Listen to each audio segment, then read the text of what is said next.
आपण इथं दुर्गाचा सन्मान करत आहोत.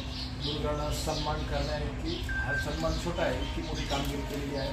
तिथं थायलंड येथे जी स्केटिंगची स्पर्धा झाली, म्हणजे एवढ्या लहान वयात आंतरराष्ट्रीय स्पर्धेमध्ये सिल्वर आणि 2 ब्रॉन्झ मेडल तिने मिळवलेले आहे.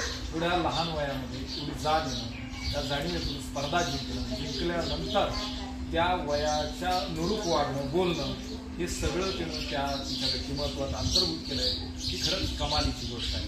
हे सगळं शिकण्यासाठी तिला जी पात्रता तयार झाली आहे तिच्यामध्ये, त्या पात्रतेसाठी खरं तर दिलीप गुंजाळ सरांचे आणि माईचे आभार मानले पाहिजे.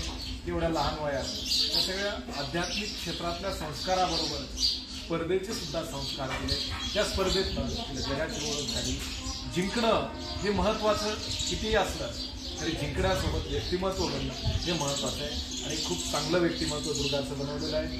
डी गुंजाळ नावाची भविष्यात फार मोठी असणार आहे. आणि आमच्या दीदीला खूप साऱ्या शुभेच्छा. तिच्यासोबत असू आम्ही आहे त्या परिस्थितीमध्ये तिनं मिळवलेली यश हे नक्कीच उल्लेखनीय, लक्षणीय आहे. परत एकदा तिने मिळवलेली या उल्लेखनीय, लक्षणीय यशाला खूप साऱ्या शुभेच्छा. मनापासून अभिनंदन दुर्गा. धन्यवाद.